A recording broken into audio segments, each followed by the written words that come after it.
Irmãos, vamos ler com a ajuda de Deus o Evangelho do Apóstolo João, capítulo 3. Ler com a ajuda de Deus na guia do Espírito Santo. Jardim Paulista, quinta-feira, 11 de setembro de 2025. Acharam? Não é epístola, é o Evangelho.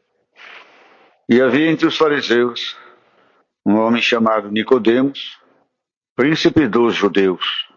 Este foi ter de noite com Jesus.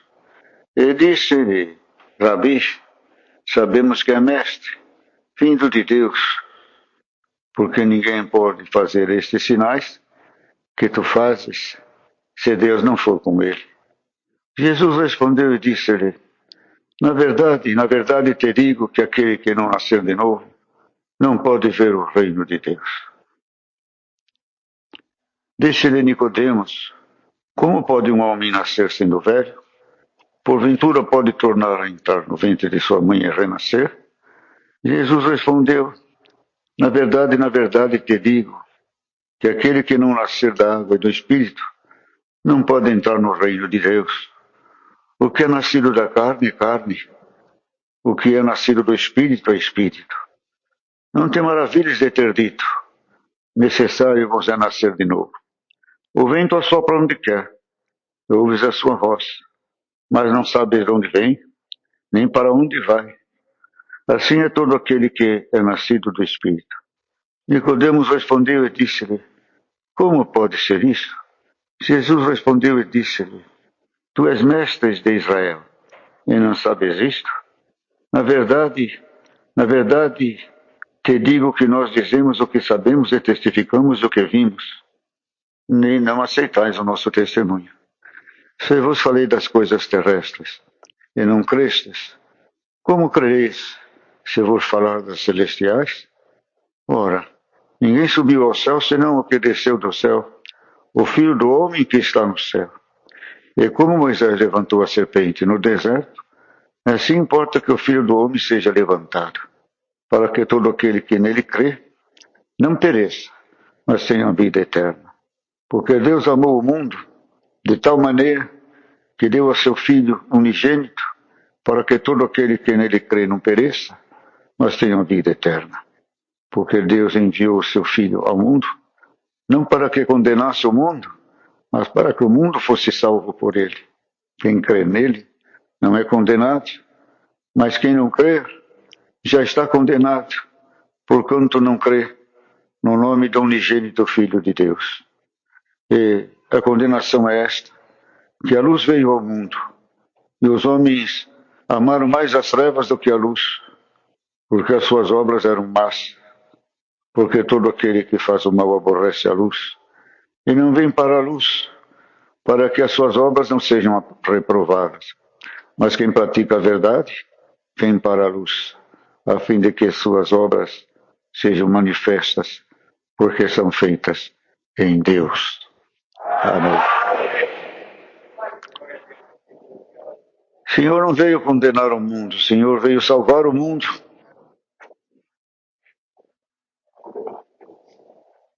O mundo se esqueceu de Deus, mas o mundo, dizemos, o ser humano, não tem nada a ver com a matéria, o mineral, os vegetais, os animais, mas com o ser humano também. E o mundo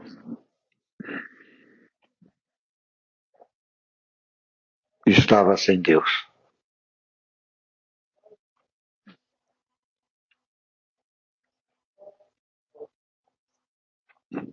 E por que nós dizemos que estava sem Deus?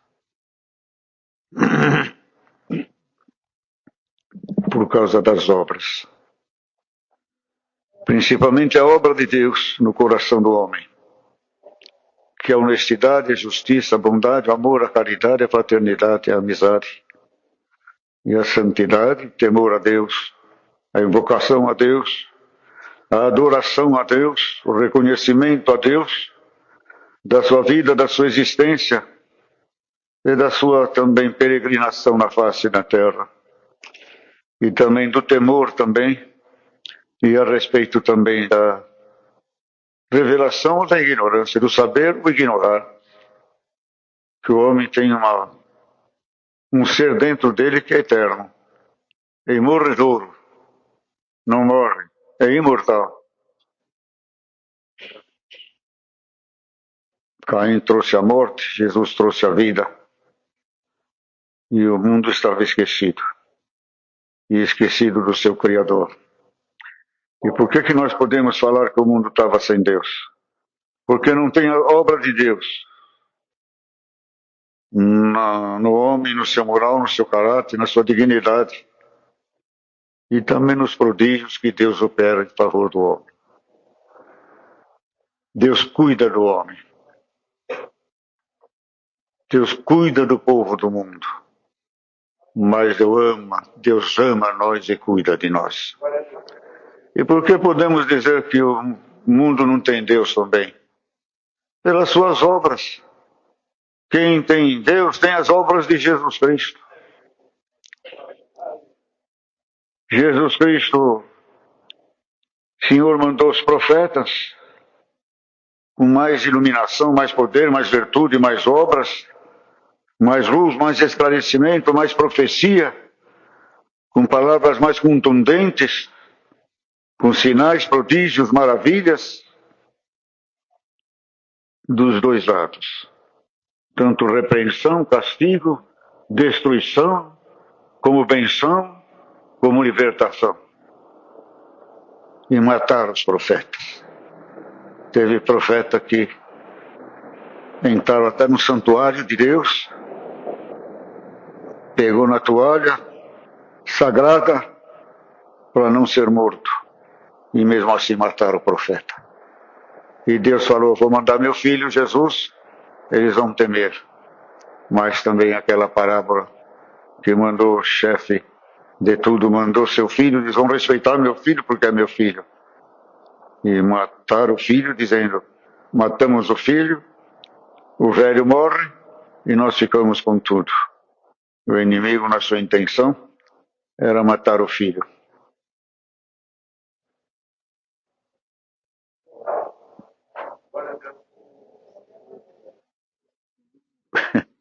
Irmãos, queridos irmãos,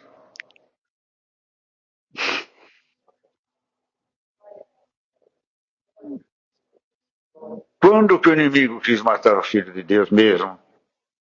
Quando levou ele no deserto. Era a hora de matar. Porque matar Cristo não era matar o homem, que Cristo estava dentro dele. Era matar o Cristo que está dentro do nosso coração, que está à direita de Deus, intercedendo por nós e mandando esta palavra nesta noite para nós. Aquele Cristo que ele queria matar. Mas ele sabia que a morte de Cristo não podia ser impedida. Jesus tinha que morrer no seu corpo. E Deus dentro dele sentiu toda a dor que um ser humano sente. Toda a tentação, toda a fome, pobreza, miséria, desgraça, depressão, angústia, aflição. Medo da dor, do sofrimento. Mas não medo da morte. Jesus não temeu a morte. Ele diz, passa-se de mim esse cálice, que vai doer demais minha carne. Irmãos, ele é Deus. Deus morrer pelos homens? É Deus que deve morrer pelos homens ou os homens que devem morrer para Deus? Ele morreu pelos homens. E por isso que diz aqui, Deus amou o mundo de tal maneira que deu seu Filho unigênito para que todo aquele que nele crê não pereça, mas tenha vida eterna. Porque Deus enviou seu Filho ao mundo para que condenasse o mundo, não para que condenasse o mundo, mas para que salve o mundo. Quem crê nele não é condenado, mas quem não crê está condenado, porque não crê no nome do unigênito Filho de Deus. Deus mandou Jesus Cristo salvar o mundo. A salvação está nos ombros de nosso Senhor Jesus Cristo. Jesus Cristo é o Salvador do mundo. Sem Jesus Cristo ninguém entra no céu. Porque seu ato de amor, de caridade, de humildade, de mansidão e de sofrimento pelo ser humano o constituiu verdadeiramente o guia, o chefe, o gerente desta obra, o professor, o médico, o engenheiro, o construtor, porque ele é o começo e ele é o fim do mundo. E esta obra começou com ele e vai terminar com ele também, Jesus Cristo. Então a salvação está em Jesus Cristo. Quem não tem Jesus Cristo não tem salvação. Quer se salvar? Não consulte nem Aparecida, nem Manuela, nem mais outros santos que o mundo levantou, nem os santos que estão na Bíblia, nem Pedro, nem Paulo, nem João, nem Maria, nem João Batista, nem Isabel, e nem a irmã de Moisés, Miriam, e nem ninguém. Jesus Cristo é o dono da vida eterna. Você crê nele, você tem ele, dá glória a Deus. Quem tem Cristo tem a vida eterna. Quem não crer no Filho de Deus, desde já está condenado. Não foi apóstolo, não foi homem, não foi mulher, não foi profeta, foi Jesus Cristo que disse estas palavras. Porque ele sabia a grandeza da sua pessoa, do seu ato, a grandeza da sua posição como Filho de Deus, tomar uma atitude tão humilde, tão heróica, hoje seria heróica, tão divina e tão catastrófica no sentido de sofrimento, de destruição e de vergonha, que era demais, irmãos. Precisava ter uma recompensa. E ele precisava fazer o bem aqui na terra, cumprir a sua missão. Como é que queria voltar ao céu se não cumprisse a sua missão? Se o inimigo tivesse feito pecar, não voltava mais para o céu. Mas ele é o Filho de Deus, ele é Deus. Os céus é dele, é feito por ele. Tudo foi feito pela palavra de Deus, que é Cristo. E Cristo que fez tudo isso aqui está dentro do teu coração. Se manifestou ao mundo, aquele mundo pequeno, de poucos habitantes, num lugar humilde, seca, lugar de miséria, de fome, de ignorância, se manifestou entre eles. Não escolheu um palácio, não escolheu uma mansão, nasceu numa manjedoura, nasceu numa cocheira, ou anticocheira. O versinho dele foi uma manjedoura. Você sabe o que é manjedoura? Já foram no interior? Já viram dar comida para o gado? É onde põe comida para o gado. Onde o boi come, onde o cavalo come, onde a égua come, onde o burro come, onde o camelo come, onde o bezerro come, e assim por diante. Puseram ele ali, numa manjedoura. Será que não tem um símbolo? Tem um símbolo? Tem um dizer? Dá um glória a Deus. Nós comemos e bebemos Jesus. Quer dizer, ele será um alimento, ele será a vida, ele será a nossa ração. Comemos da sua carne, bebemos do seu sangue, nos alimenta pela palavra. Quer dizer, numa manjedoura, não teve um ato, não teve uma palavra, não teve um olhar de Jesus Cristo sobre os homens, sobre as mulheres, sobre o ser humano e sobre a terra, que não tinha um significado, não tinha uma penetração. não tinha objetivo, não tinha uma investigação e não tinha um juízo. Sempre o juízo de ajudar, de ver o erro, de ver o sofrimento, de diminuir, de fazer o homem feliz. Porque Jesus só viu tristeza, só viu miséria e, no fim, traição. Por isso, a salvação pertence a nosso Senhor Jesus Cristo. Povos o caluniam, não é rebaixar, mas comparar Deus com um profeta é muita ignorância, é muita ousadia, é muito pouco caso, é muita irreverência. Ele foi um profeta. Ele não nasceu do desejo do homem nem da mulher. Não houve contato sexual. Foi coberto pelo Espírito Santo, gerado pelo Espírito Santo. Nasceu puro, numa terra pura, numa terra virgem.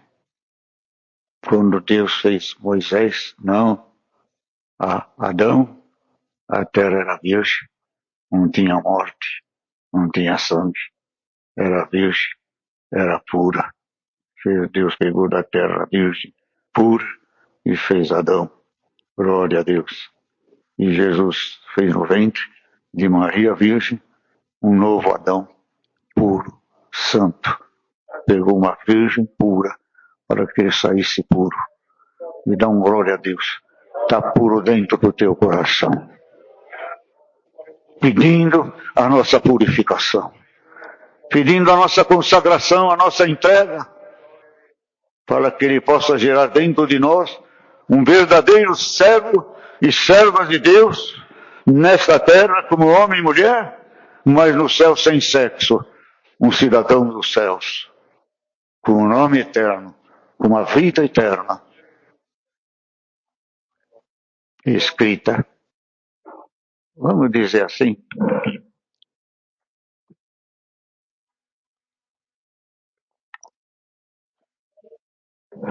eu nunca pensei nisso.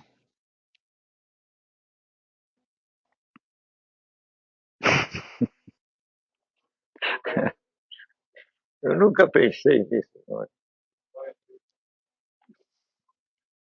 O nosso nome está escrito no tabelião do céu. Está escrito no livro da vida. O tabelião escreveu nosso nome no livro da vida. O nosso nascimento, glória a Deus. E o nosso documento, que é a passagem para a vida eterna.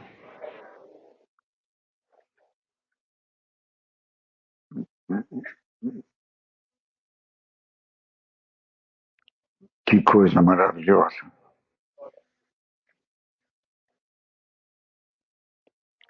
Porque Deus amou o mundo de tal maneira. Que desprendimento, que amor, que confiança, que desejo de te salvar a mim. E está escrito aqui. Deu o seu filho, para que todo aquele que crê não pereça, mas tenha a vida eterna. Deu aos homens Jesus Cristo. Não cobrou, não tivemos que pagar. Deu aos homens. Ele é meu, mas agora ele é teu. Até que ele salve a tua alma, ele é teu. Deu aos homens Jesus Cristo. Nos deu de graça. Fica com ele. Veja o que vocês vão fazer com eles. Desfruta deles. Não judia deles. Honra eles. Ponha ele no lugar dele. Que é o tempo do Espírito Santo, o vosso coração, o vosso sentimento, a vossa alma. Ele é teu. Você é dele. Eu dei ele para vocês e dei vocês para ele. Sem ele, na terra vocês não vivem. E sem vocês na terra, o que é que ele fica fazendo na terra?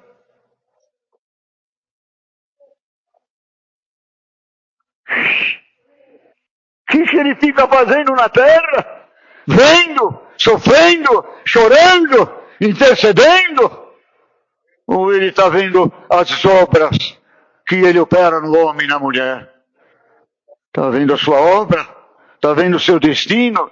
Está vendo o seu conforto? Está vendo a sua herança? Está vendo a sua recompensa? Está vendo o seu pagamento, que é a salvação da nossa alma? Dá um glória a Deus, você é de Cristo, Cristo é teu.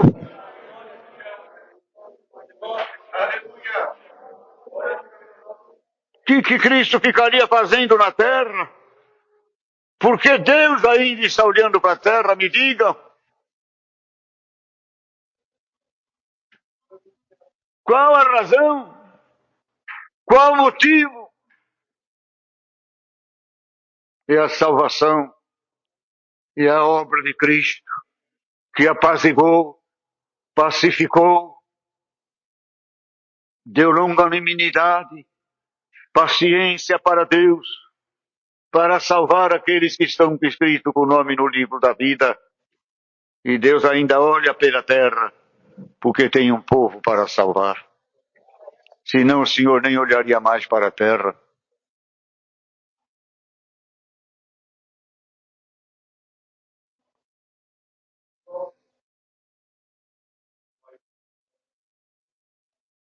Por que o Senhor nos separou? Por que o Senhor tirou da vida mundana, do pecado, das desordens, da calamidade, da malignidade, nos separou para si? Não pôs nós numa fortaleza, não pôs nós numa cidade nova, também não preparou um templo também material, são casas de oração simples. Mas onde que ele pôs? Pôs na graça.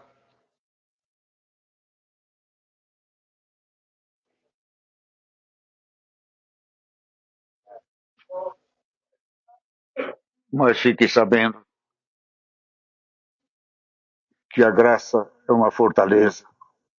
Tem paredes, tem portas invisíveis, chamada moral, caráter, dignidade, hombridade, pureza, sinceridade, santidade, doutrina de Cristo. São as paredes, são as portas que abrem a porta do céu. Deixa nós entrar no céu e deixa Deus sair do céu para visitar a porta da nossa santificação, da nossa purificação. Deus vai abrir alguma porta para alguém que está ouvindo esta palavra, que está necessidade de Deus abrir uma porta na tua vida de salvação. E esta porta vem por meio da honestidade. Às vezes não por capacidade própria, mas a capacidade que vem de Deus. E hoje Deus manda esta palavra. Tem portas, tem janela, tem muralhas, tem fonte, tem caixa d'água, tem fogão.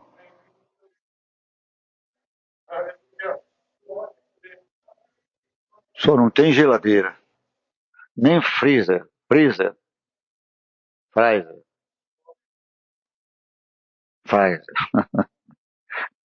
Não tem freezer, mas dá um glória a Deus. Mas tem um fogo que consome o mal e aquece a nossa vida para a vida eterna.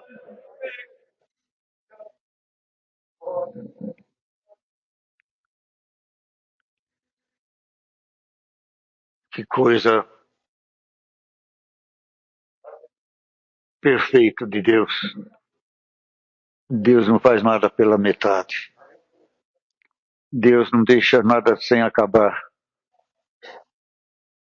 para que a fé seja completada, seja adulta, seja iluminada pela voz da razão, da compreensão, sem ilusão, sem fantasia, mas realidade da vida e da crença, e na grandeza do Deus vivo que nós adoramos em espírito e em verdade. E tudo isto, como é maravilhoso, Como é divino o testemunho de nosso Senhor Jesus Cristo.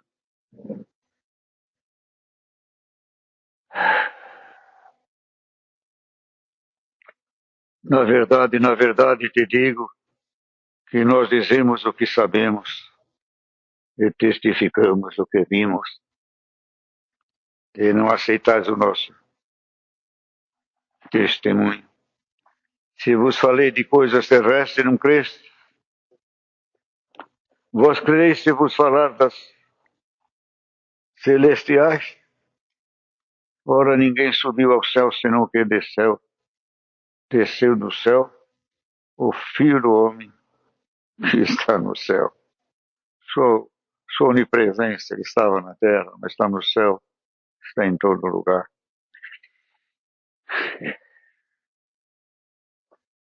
Terminar esta palavra no nosso testemunho, no testemunho desta obra, no testemunho de Jesus Cristo. Que coisa maravilhosa! Jesus Cristo trouxe dos céus o testemunho dos céus e levou para os céus o testemunho do homem. Que engrenagem! Que coisa completa! Homem e Deus, Deus e homem, céu e terra, vida passageira e vida eterna. Palavra do homem, palavra de Deus. Testemunho do homem, testemunho de Deus. Vamos dar glória a Deus.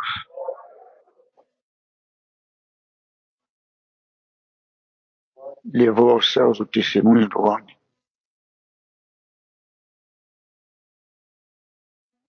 E deixou com quem o testemunho dos céus? Com seus discípulos. Deixou o testemunho do céu com os seus discípulos. Quem é os discípulos de Deus hoje? Somos nós. Nós somos os testemunhas de Cristo. Nós hoje somos o testemunho de Deus. Temos que ver, temos que sentir, temos que sofrer, temos que dar e receber, temos que participar, temos que conviver, temos que atender a Deus, ver coisas que não queremos, para testemunharmos a Cristo, ser testemunha de Cristo. Ele nos trouxe o testemunho do céu. Podemos falar o que ele falou dos céus?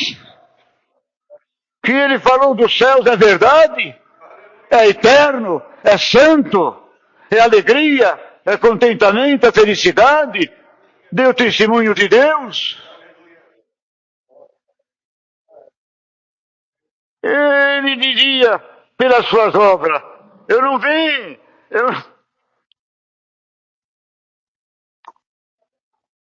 eu não vim dizer aqui que Deus é bom. Eu vim mostrar que Deus é bom. Porque eu sou Deus. Eu não vim dizer aqui que Deus ressuscita os mortos, mas eu ressuscitarei os mortos. Porque eu sou a ressurreição e a vida. Não vim mostrar um caminho estranho, nem uma estrada estranha. Eu vim mostrar uma estrada que o mapa está escrito na vida eterna. Eu sou o caminho e a vida.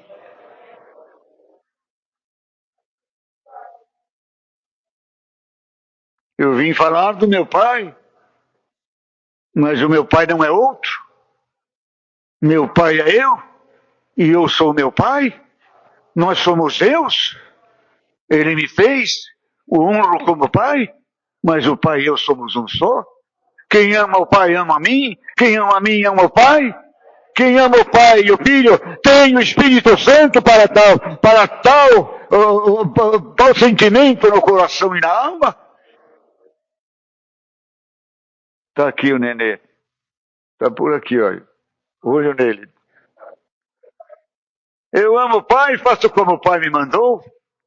E hoje o Senhor manda esta palavra.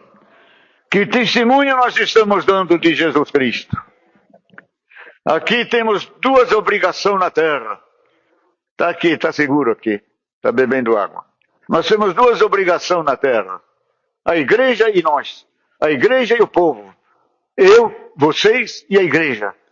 Temos que representar Cristo. Temos que ser testemunho de Cristo. A igreja no seu contexto, na sua doutrina, na sua unidade de espírito, na sua maneira de agir, na honestidade, na espiritualidade e também na firmeza de doutrina, grave, sem deixar, sem amolecer, sem fugir dos marcos antigos, pregar a doutrina, agir de acordo à doutrina, e nós, irmãos, agirmos que nem a igreja precisa que nós agimos, para que ela seja consolidada. Porque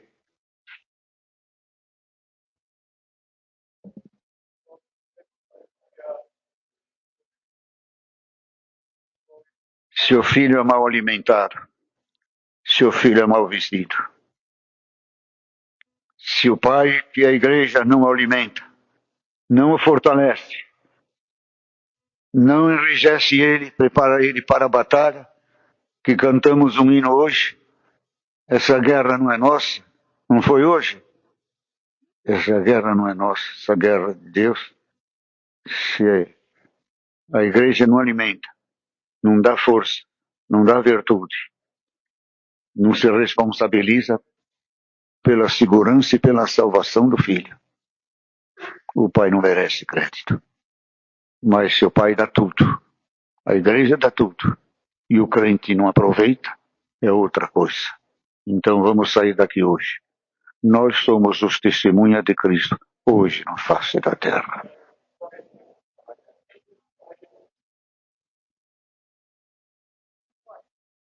Tá certo, tá errado.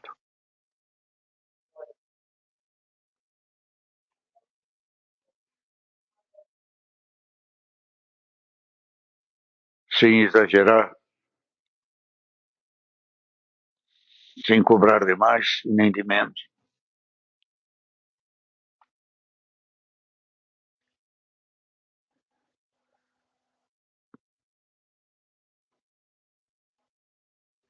Sem diminuir.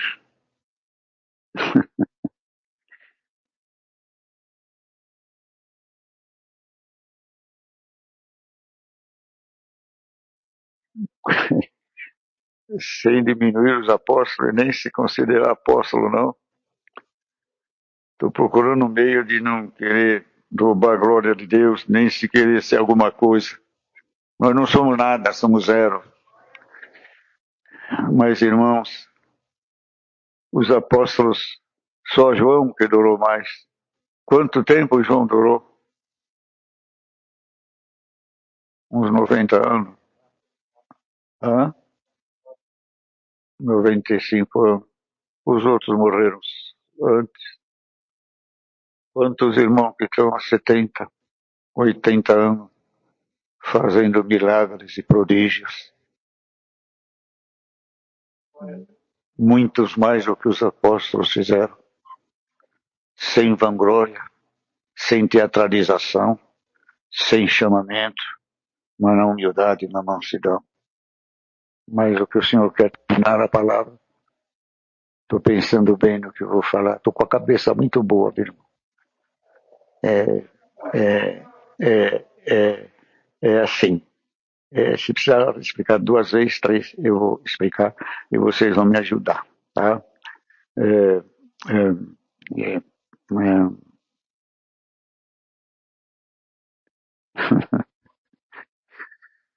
Nós não precisamos ter os dons dos apóstolos de curar, de fazer prodígios e maravilhas, mas a santidade é igual dos apóstolos.